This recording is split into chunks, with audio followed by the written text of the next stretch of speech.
Bonjour à tous, et bienvenue à nouveau sur Amour and Vengeance. Nous avons une toute nouvelle histoire à partager avec vous. N'oubliez pas de liker cette vidéo et de vous abonner. Commençons. Ma fiancée a embrassé son ex lors de notre fête de fiançailles. Elle m'a traité d'insécure. Alors je suis parti discrètement, et ce que son père a révélé le lendemain a tout changé. Je suis un homme de 28 ans, et hier soir, j'ai quitté ma propre fête de fiançailles. Depuis, mon téléphone n'arrête pas de vibrer. J'ai besoin d'un peu de perspective avant de perdre complètement la tête. J'ai toujours été prudent en amour. Mes amis m'appellent Jacques le prudent, parce que je ne me lance jamais dans une relation sans être sûr que c'est la bonne. Je prends mon temps, je guette les signaux d'alerte, et je réfléchis avant d'agir. C'est comme ça que je fonctionne. Mais tout a changé quand j'ai rencontré Zélie il y a 2 ans. On s'est rencontrés sur une appli de rencontre. Et franchement, elle était bien plus belle que toutes celles qui avaient déjà swipé à droite sur mon profil. Lors de notre premier rendez-vous, je m'attendais à ce qu'elle me ghoste ensuite. Mais au lieu de ça, on a parlé pendant des heures. Elle est intelligente, sûre d'elle. Et son rire communicatif fait sourire tout le monde autour d'elle. J'ai craqué pour elle dès le premier jour. La relation a vite évolué. On a emménagé ensemble après seulement 8 mois, ce qui était super rapide pour moi. Après presque 2 ans ensemble, je l'ai demandé en mariage lors d'une randonnée jusqu'à un point de vue qu'elle adore. Elle a pleuré, a dit oui. Et des randonneurs ont même pris des photos pour nous. Je pensais que tout était parfait. Mais c'est là que les choses se compliquent.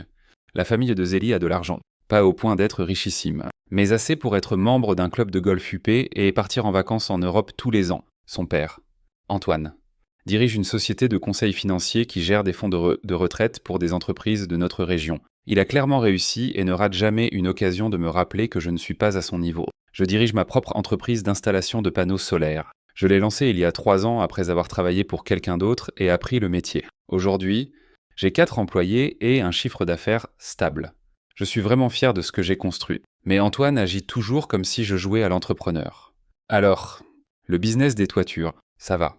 Demande-t-il à chaque fois qu'on se voit, comme s'il ne se souvenait pas de ce que je fais vraiment. Zélie me disait toujours de l'ignorer, qu'elle se fichait du statut social ou de ce genre de choses. Je l'ai cru.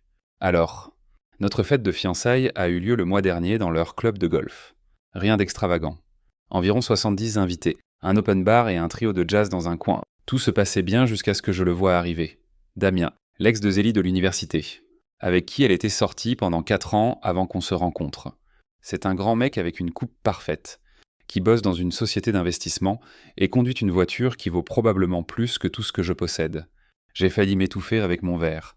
Pourquoi ton ex est là? Ai-je demandé à Zélie quand je l'ai trouvé en train de discuter avec des cousins. Elle m'a regardé comme si j'étais ridicule. Ses parents sont amis avec les miens. Ça aurait été bizarre de ne pas l'inviter. Tu n'as pas pensé à me le dire avant. Franchement, je ne pensais pas que c'était important. On a rompu il y a des années. Ce n'est pas un drame. Mais la façon dont elle le regardait de l'autre côté de la salle me donnait l'impression que c'était un sacré drame. À chaque fois que je jetais un œil, elle semblait vérifier où il était. J'essayais de me convaincre que j'étais juste parano. J'ai fait de mon mieux pour rester normal, discuter avec sa famille, remercier les invités, et ignorer la manière dont Antoine me présentait à ses amis golfeurs comme le fiancé de Zélie, qui fait des trucs dans le solaire subtil. Mec, 1 heure après le début de la fête, j'ai remarqué que Zélie avait disparu. Au début, je me suis dit qu'elle était aux toilettes ou en train de parler avec des proches. Mais après une vingtaine de minutes, j'ai commencé à la chercher. J'ai vérifié la salle principale, la terrasse. Et j'ai même demandé à une de ses amies si elle l'avait vue. Rien. Il y avait un couloir qui menait à des petites salles près du vestiaire. Je n'avais pas encore regardé là-bas. Alors je m'y suis dirigé, juste pour retrouver ma fiancée, histoire qu'on prenne des photos ensemble ou autre. C'est là que mon monde s'est écroulé. En tournant au coin, je les ai vus. Zélie et Damien, dans une petite alcôve près du vestiaire. Ils étaient très proches, sa main à lui sur sa taille, et ils s'embrassaient. Pas un baiser passionné, mais clairement un vrai baiser entre 2 personnes qui savaient ce qu'elles faisaient. Ils ne m'ont pas vu tout de suite. Je suis resté là comme un idiot, comme si on m'avait vidé un seau d'eau glacée sur la tête. Je ne pouvais ni bouger ni parler. Mon cerveau refusait de comprendre ce que je voyais. Puis Damien m'a remarqué et s'est écarté, ajustant sa cravate comme si de rien n'était. Il n'avait même pas l'air gêné ou surpris, juste un demi-sourire bizarre qui m'a donné envie de lui mettre mon poing dans la figure. Zélie s'est retournée, et sa réaction m'a achevé. Elle avait l'air agacée, pas coupable. Pas embarrassée, juste agacée que je les ai interrompus. « Jacques », a-t-elle soupiré, « ne fais pas toute une histoire. » J'ai enfin retrouvé ma voix. Qu'est-ce qui se passe ici? Elle a levé les yeux au ciel. Vraiment. C'était juste un petit baiser d'adieu. On a un passé ensemble. Ce n'est vraiment pas grave. Tu embrasses ton ex à notre fête de fiançailles, ai-je dit, sentant le besoin de clarifier la situation, vu qu'elle semblait penser que c'était normal. C'était à peine un baiser, a-t-elle répondu en ajustant son rouge à lèvres, comme si on parlait de la météo. On a été ensemble 4 ans, Jacques. On est restés amis.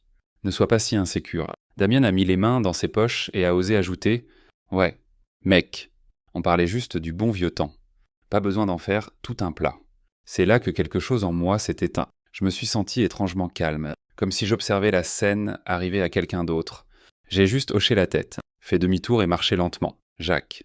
a crié Zélie derrière moi. « Ne fais pas de scène maintenant. » Mais je n'ai regardé personne. J'ai pris ma veste au vestiaire et je suis allé directement à ma voiture. Arrivé au parking, mon téléphone vibrait déjà avec des messages de Zélie. « Où es-tu » ? Réponds au téléphone. « Tu es complètement immature. Mon père demande où tu es. Mon Dieu.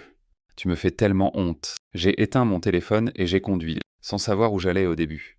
Juste besoin de m'éloigner. J'ai fini chez mon pote Kevin, qui a vu ma tête quand il a ouvert la porte et a tout de suite su que quelque chose de grave s'était passé. « Mec, qu'est-ce qui va pas ?» a-t-il demandé en me laissant entrer. Je lui ai tout raconté sur son balcon et il m'a écouté sans essayer de donner des conseils ou de me dire quoi faire. Juste laisser parler. « Tu vas faire quoi ?» a-t-il fini par demander. « Aucune idée. » Ai-je dit, mais je ne peux pas l'épouser. Pas après ça. Il a hoché la tête. « Tu peux rester ici autant que tu veux. » Et me voilà, dormant sur le canapé de gaming de Kevin. Pas franchement conçu pour quelqu'un de ma taille. À essayer de comprendre quoi faire ensuite. Le lendemain matin, je me suis réveillé avec une avalanche de notifications. Mon téléphone était en feu avec des appels manqués, des SMS et des messages vocaux de Zélie et de son père. Les messages de Zélie étaient montés comme une version en temps réel des 5 étapes du deuil. Colère. Comment oses-tu me faire honte comme ça ? Son père était furieux. J'étais immature. Puis le déni et la négociation. Le baiser n'était pas ce que tu penses. Damien ne représente rien pour moi. Tu exagères ? Mais les messages vocaux d'Antoine, c'était autre chose. Il me menaçait carrément. Tu ferais mieux de revenir t'excuser auprès de ma fille pour l'avoir humiliée. On a des invités venus exprès pour cette fête. Ce comportement est inacceptable. Puis, il essayait de jouer la carte du raisonnable, mais toujours condescendant. Jacques, je comprends que tu sois contrarié, mais ce n'est pas comme ça que les adultes règlent leurs problèmes. Rappelle-moi pour qu'on en discute comme des hommes. Je n'ai répondu à rien. J'ai juste éteint mon téléphone et essayé de réfléchir à la suite. Kevin devait aller bosser. Alors j'étais seul dans son appart toute la journée. C'est là que j'ai vraiment commencé à réfléchir clairement. Pas seulement à ce qui s'était passé à la fête, mais à toute notre relation. Zélie et moi étions ensemble depuis 2 ans. Et pendant ce temps, elle faisait toujours des petites remarques sur mon entreprise. Du genre « quand tu auras des clients plus importants » ou « quand tu pourras embaucher plus de monde », comme si ce que j'avais construit n'était pas encore assez bien. Et quand on était avec ses amis riches, elle me présentait comme « Jacques, il a sa propre entreprise », sans jamais expliquer ce que je faisais, comme si elle en avait honte. J'ai commencé à voir tous les signaux d'alerte que j'avais ignorés parce que j'étais trop amoureux. La façon dont elle prenait toujours le parti de son père quand il faisait des remarques sournoises sur mon travail, comment elle plaisantait sur le fait de le locker. Ma garde-robe, les fois où elle mentionnait Damien et changeait vite de sujet, comme s'il y avait plus à dire. Vers 15 heures, j'ai décidé de retourner à notre appart pour récupérer mes affaires pendant qu'elle était encore au boulot. J'ai envoyé un message à mon employé, Marc, pour lui demander s'il pouvait m'aider à déménager. Et il est arrivé avec son camion en moins d'1 heure. Un vrai pote. On est allé à l'appart. Et j'ai emballé tout ce dont je ne pouvais pas me passer. Juste l'essentiel qui rentrait dans le camion de Marc et ma voiture. Ça a pris environ 2 heures, avant de partir. J'ai posé la bague de ma grand-mère, celle avec laquelle j'avais fait ma demande, sur le plan de travail de la cuisine. Avec un mot qui disait simplement « baiser d'adieu ». Puis j'ai bloqué le numéro de Zélie et ses comptes sur les réseaux sociaux. Je savais que si je lui parlais, elle essaierait de minimiser ce qui s'était passé, de me faire passer pour fou d'être contrarié, ou de me convaincre de lui donner une autre chance. Et franchement, je n'avais pas l'énergie pour ça. Ce soir-là, Zélie est apparemment passée chez Kevin pour me chercher. Je n'étais pas là. J'étais parti dîner avec Marc après avoir déménagé mes affaires. Mais Kevin m'a envoyé un message. Ta meuf est venue chez moi en pleurs. Je lui dis que t'étais pas là et que je savais pas quand tu reviendrais. Elle pense que je mens. Fais gaffe. Quand je suis rentré chez Kevin, il y avait une lettre scotchée à la porte avec mon nom dessus à l'intérieur. Une longue lettre d'excuses décousue de Zélie, disant que le baiser était arrivé comme ça, que ça ne voulait rien dire. Qu'elle et Damien parlaient juste du passé et s'étaient laissés emporter par le moment. Elle écrivait qu'elle était dévastée que je jette notre avenir à cause d'une petite erreur, et me suppliait de la plaindre. J'ai déchiré la lettre et l'ai jetée à la poubelle. Le lendemain, j'ai passé la matinée à appeler les prestataires du mariage pour tout annuler, vu que j'avais payé environ la moitié des acomptes. Même si ses parents couvraient la majeure partie du mariage, j'avais insisté pour payer ma part. J'ai pu annuler assez facilement. Certains ont même proposé des remboursements partiels quand j'ai expliqué ce qui s'était passé. Je finissais le dernier appel d'annulation quand mon téléphone a sonné avec un numéro inconnu. J'ai failli ne pas répondre, pensant que c'était peut-être Zélie depuis le téléphone de quelqu'un d'autre. Mais pour une raison quelconque, j'ai décroché. C'était Damien, son ex. Jacques, ne raccroche pas, a-t-il dit rapidement. On devrait parler de ce qui s'est passé. Rien à discuter, ai-je répondu. Écoute, mec, je veux juste expliquer. Ce baiser n'était pas prévu. Zélie et moi, on discutait juste de l'époque de la fac. Et c'est arrivé comme ça. Ça ne voulait rien dire. Donc, tu embrasses tous tes ex quand vous discutez du passé. Ou juste celles qui sont fiancées, ai-je demandé. Il a soupiré. C'était une erreur. Un truc d'une faux. Zélie t'aime. Mec, elle est effondrée en ce moment. Arrête tes conneries. Pourquoi tu t'en mêles? Ai-je demandé. Il y a eu un silence. Je veux pas être la raison pour laquelle une relation se termine. C'est pas cool. T'es pas la raison... ai-je dit. Zélie a fait son choix quand elle t'a embrassé, et j'ai fait le mien quand je suis parti. On en reste là. J'ai raccroché et bloqué son numéro aussi. Plus tard dans l'après-midi, Antoine a appelé. En fait, il a appelé plusieurs fois avant que je finisse par répondre. Quoi? Ai-je dit en décrochant. Il faut qu'on discute de la situation avec toi et ma fille, a-t-il dit, avec son ton de businessman. Y a rien à discuter. C'est fini.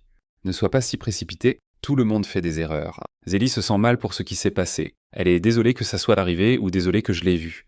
Ai-je demandé. Après une pause, il a dit « Jacques, je comprends que tu sois contrarié, mais peut-être qu'on peut trouver un arrangement pour régler ça discrètement. Ça veut dire quoi? Eh bien, je sais que ton entreprise est encore en croissance. Peut-être que tu pourrais utiliser un coup de pouce financier, un prêt pour t'agrandir. En échange, toi et Zélie pourriez reporter le mariage, travailler sur cette période difficile. J'en croyais pas mes oreilles, tu essaies de me soudoyer pour que je reste avec ta fille après qu'elle m'a trompé. Je ne dirais pas ça comme ça. Je propose juste d'aider à arranger les choses pendant une période compliquée. Non, merci. Ai-je dit, et j'ai raccroché. Je ne comprenais pas pourquoi son père tenait tant à sauver nos fiançailles. C'est pas comme s'il m'appréciait tant que ça, mais je m'en fiche de ce qu'ils veulent maintenant. J'en ai fini. Et voilà où j'en suis. Je suis toujours chez Kevin, à essayer de planifier mes prochaines étapes. J'ai raconté ce qui s'est passé à quelques amis proches, mais je ne vais pas crier sur tous les toits que Zélie m'a trompé. Je suis juste honnête quand on me demande pourquoi j'ai déménagé du jour au lendemain. Le plus bizarre, c'est que je ne suis même plus en colère. Juste fini.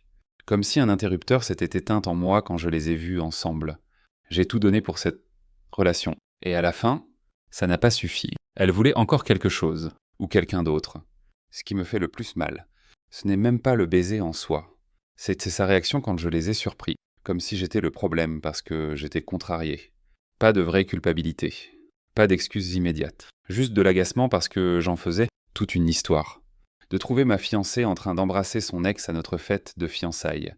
Pour l'instant, je prends les choses un jour à la fois. J'ai une piste pour un appart où je pourrais emménager la semaine prochaine. Mais je veux juste savoir, vous pensez que j'exagère. Salut tout le monde. Ça fait une semaine depuis le fiasco de la fête de fiançailles. Et il s'est passé beaucoup de choses. D'abord, j'ai trouvé un appart et signé un bail de 6 mois. Rien de luxueux. Juste un T2 dans un quartier correct. Mais c'est chez moi. Et Zélie ne sait pas où c'est. J'ai emménagé il y a 3 jours avec les affaires que j'avais récupérées de notre ancien appart. Il faudra que j'achète des meubles un jour. Mais pour l'instant, j'ai un matelas par terre, ma télé posée sur une caisse en plastique. Et mon ordi portable. La belle vie de célibataire. Non. Je pensais que déménager dans un nouvel endroit me donnerait un peu d'espace pour réfléchir. Mais Zélie en a décidé autrement. Comme elle ne pouvait pas me joindre par téléphone toujours bloqué. Elle a débarqué sur mon chantier lundi. On installait un système solaire chez une maison en banlieue quand sa BMW bleue s'est garée. J'étais sur le toit avec 2 de mes employés quand Marc, qui était en bas, m'a appelé. Patron, il y a quelqu'un qui veut te voir. On dirait ta fiancée. Ex-fiancée. Ai-je corrigé. Et je suis descendu pour voir ce qu'elle voulait. Zélie était là, en talons et robe chic, complètement déplacée au milieu de nos camions et de notre matos. La cliente est sortie voir ce qui se passait, ce qui a rendu la scène encore plus gênante. Faut qu'on parle, a dit Zélie. Sans même baisser la voix. Je bosse. ai-je répondu, en désignant le chantier autour de nous. Tu ignores tous mes appels et mes messages, a-t-elle dit. T'as déménagé sans même me parler. Tu te comportes de manière ridicule. Je l'ai regardé calmement. Je me comporte comme quelqu'un qui a surpris sa fiancée en train d'embrasser un autre mec. Tu t'attendais à quoi? Elle a jeté un œil à la cliente, qui nous observait avec intérêt, puis a baissé un peu la voix. C'était rien, une erreur stupide. Un petit baiser. Tu jettes toute notre relation pour ça. Si c'était rien, pourquoi tu l'as fait? Ai-je demandé. La voix posée. Damien et moi. On parlait, et il s'est penché. C'est arrivé comme ça. Ça ne voulait rien dire. Les mêmes excuses bidons. Je n'ai rien dit. Il n'y avait plus rien à dire. J'ai tourné les talons pour retourner bosser.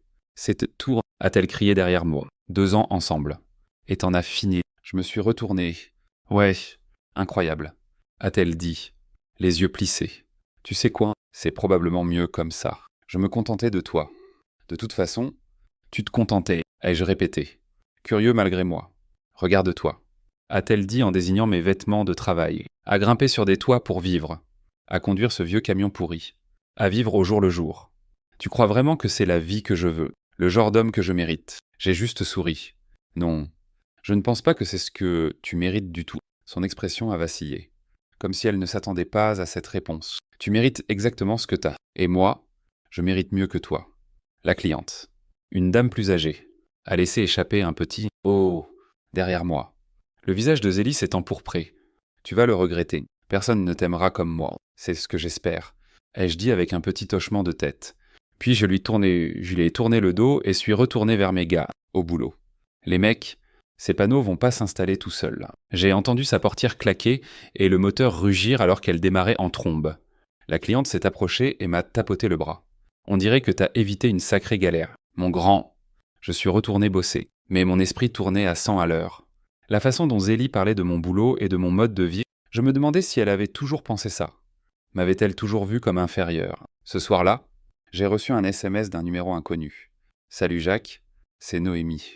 On ne s'est jamais rencontrés. Mais faut qu'on parle. Je suis la copine de Damien. » Quoi? Damien a une copine. Le même Damien qui embrassait ma fiancée à notre fête de fiançailles. J'étais perplexe mais assez curieux pour répondre et accepter de la rencontrer pour un café le lendemain. Noémie s'est révélée être une fille cool avec des cheveux violets. Graphiste de métier. Elle n'a pas perdu de temps. Damien me trompe avec Zélie depuis des mois, a-t-elle dit en sortant son téléphone.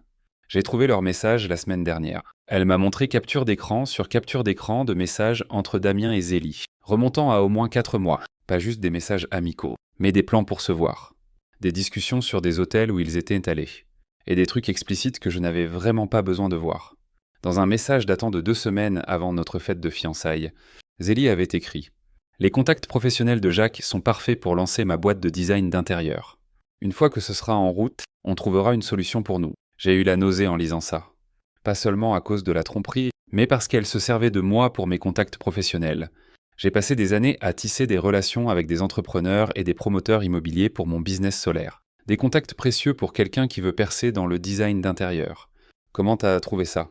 Ai-je demandé à Noémie. Damien a laissé son iPad connecté à ses messages chez nous, a-t-elle dit. Je ne fouinais pas. Je voulais juste regarder Netflix. Mais les messages ont pop en lisant. Elle a réalisé que les dîners d'affaires et les événements de networking auxquels Damien disait aller étaient en fait des rendez-vous avec Zélie. Elle m'a montré plus de preuves, des reçus d'hôtel, des frais de resto sur des relevés de cartes bancaires partagées. Même une réservation pour la veille de notre fête de fiançailles. Le baiser que t'as vu, c'était pas un truc spontané, a dit Noémie. Ils se voyaient régulièrement, la veille de ta fête. Damien m'a dit qu'il avait une réunion tardive avec un client.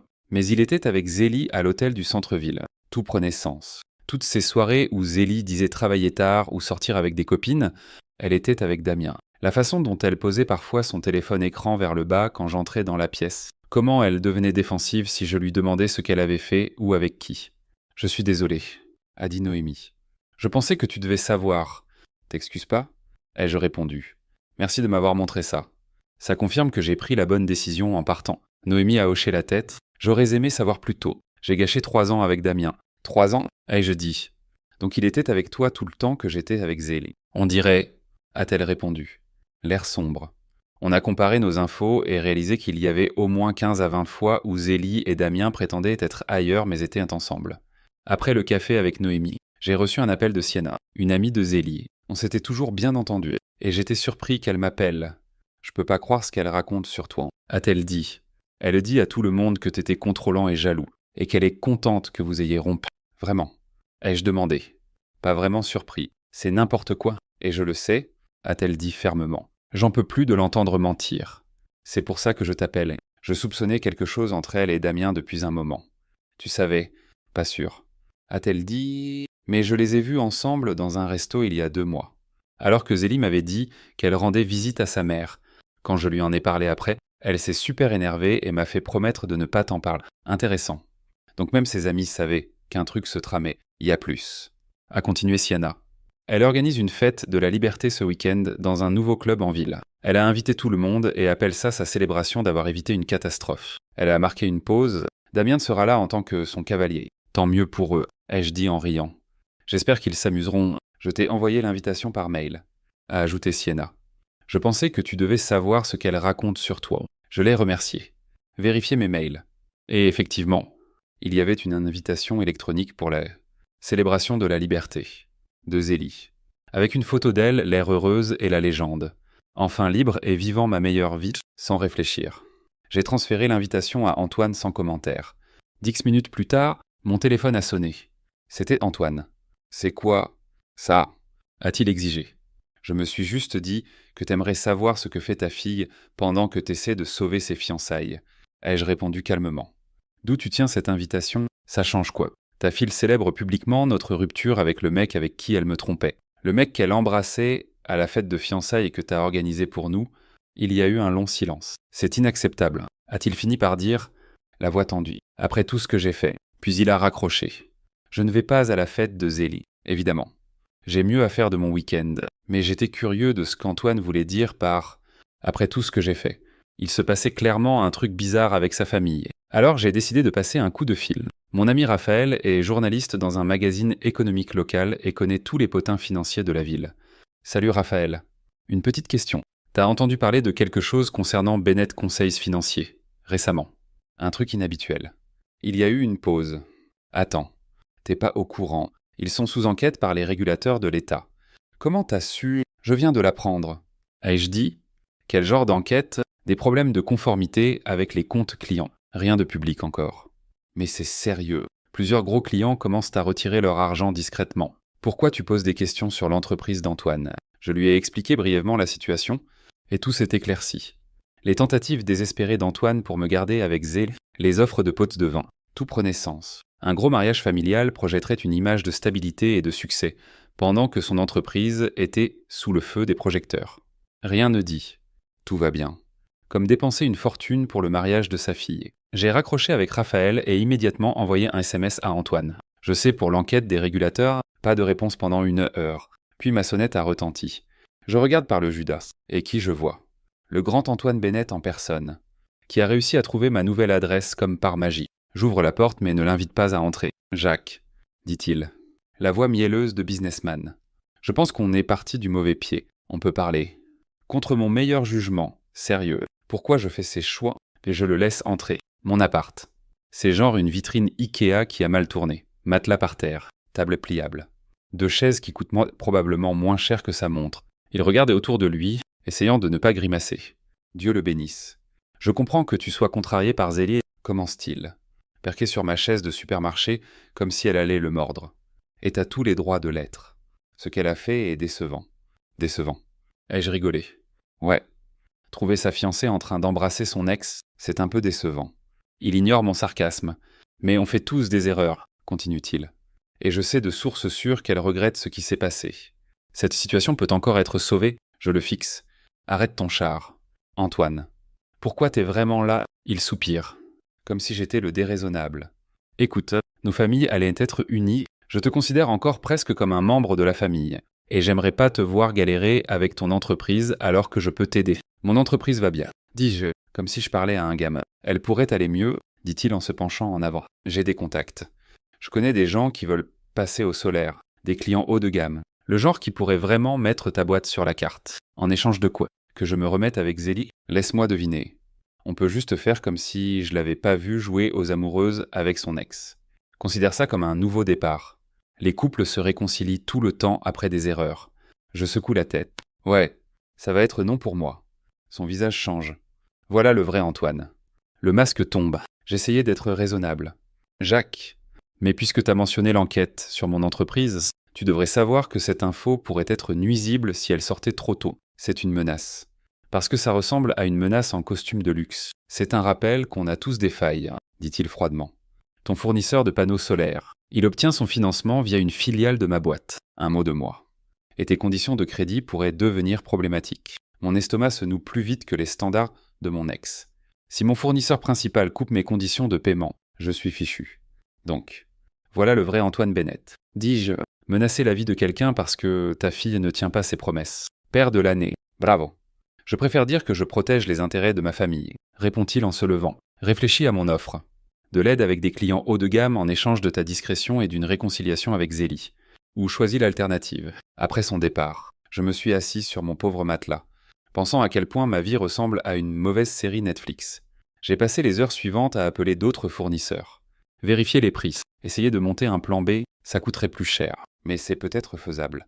L'idée de ramper vers Zélie pour sauver mon entreprise me donne envie de m'expédier sur Mars. Voilà où j'en suis. J'essaie de sauver mon business des problèmes de papa de mon ex. J'ai raconté ce qui s'est passé à quelques amis, mais je ne vais pas salir Zélie partout. La vérité se répand toute seule. Le plus bizarre, c'est que je ne suis même plus en colère contre elle. Juste soulagé d'avoir découvert qu'elle me trompait avant de lui passer la bague au doigt. Mais les menaces de son père me stressent. C'est l'entreprise que j'ai bâtie de rien. Mes employés comptent sur moi. Un non-sens. Surprendre ce baiser, c'est la meilleure chose qui pouvait m'arriver. Mais ça a aussi ouvert un tout nouveau niveau de complications que je n'avais pas vu venir. Drôle de vie. Non. Salut à nouveau.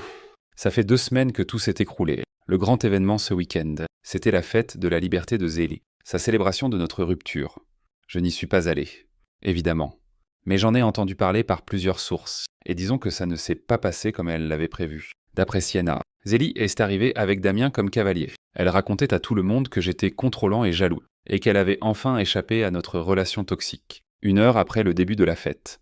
Devinez qui a débarqué ? Antoine. Il s'est dirigé droit vers Zélie et Damien sur la piste de danse et s'est mis à leur crier dessus devant tout le monde. Il a traité Damien de parasite inutile et Zélie d'enfant ingrate, puis lui a dit que ses cartes de crédit étaient antébloquées, son argent de poche coupé, et qu'elle avait 2 semaines pour quitter son appart. Zélie a pété un câble, hurlant qu'il ne pouvait plus la contrôler. Damienne. Louis. Est juste resté planté là, l'air mal à l'aise. Les videurs ont fini par leur demander à tous les 3 de partir. Le lendemain matin, j'ai reçu un SMS d'un numéro inconnu. Zélie utilisant le téléphone d'une amie. Un long paragraphe où elle disait regretter tout, que Damien l'avait manipulé, qu'elle avait fait la plus grosse erreur de sa vie, et me suppliait de parler. Je n'ai pas répondu. Plus tard dans la journée, Noémie, la copine de Damien, m'a appelé. « T'as entendu ce qui s'est passé à la fête ?» J'ai eu les grandes lignes de Siennard. Y a plus. A-t-elle dit ? Damien a essayé de revenir vers moi, disant que Zélie était folle, qu'il avait fait une erreur, qu'il ne faisait que s'amuser de temps en temps, et qu'elle s'était trop attachée. Il prétend qu'il ne lui a jamais rien promis de sérieux. T'as répondu quoi ? Je lui ai dit de dégager. Mais je pensais que tu devais savoir qu'ils se retournent déjà l'un contre l'autre. J'étais satisfait que le karma fasse son boulot. Mais j'étais toujours inquiet pour mon entreprise et les menaces d'Antoine. Lundi matin, mon principal fournisseur de panneaux solaires m'a appelé et je me suis préparé, convaincu qu'Antoine avait foutu en l'air mes conditions de crédit. Mais au lieu de ça, ils m'ont demandé si tout allait bien avec mon compte. L'air confus quand j'ai demandé s'il y avait un problème. En fait, ils voulaient en tout cas augmenter ma ligne de crédit à cause de mon excellent historique de paiement et du fait que je prenais des projets plus importants. J'étais perplexe. Est-ce qu'Antoine avait abandonné sa menace ? Plus tard ce jour-là, j'ai compris pourquoi en croisant un mec que je connais qui bosse dans une autre boîte financière.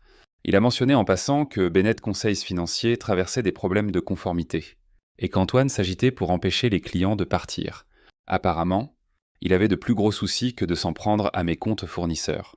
Ce soir-là, j'ai reçu un autre SMS de Zélie, cette fois de son numéro. « Jacques, s'il te plaît, appelle-moi. Mon père m'a complètement coupé. J'ai besoin de te parler. J'ai bloqué son numéro encore une fois. Pas mon cirque. Pas mes singes. Le plus bizarre dans tout ça, je vais mieux que depuis des mois. C'est comme si un poids avait été enlevé de mes épaules. Je n'avais pas réalisé à quel point je dépensais d'énergie à essayer d'être assez bien pour Zélie et sa famille jusqu'à ce que j'arrête d'avoir à le faire. Donc voilà où j'en suis. Mon entreprise grandit. J'ai un super chien, un appart cool. Et peut-être le début de quelque chose avec quelqu'un qui s'appelle Elodie. Pas du tout là où je pensais être il y a un mois. Mais je suis en fait plus heureux que je ne l'ai été depuis longtemps. Parfois, les plus grandes déceptions de la vie mènent à des opportunités inattendues. Si Zélie n'avait pas trompé, je serais en train de planifier un mariage avec quelqu'un qui ne m'aimait pas vraiment, juste ce que je pouvais faire pour elle. Au lieu de ça, je suis libre de construire une vie qui me correspond vraiment.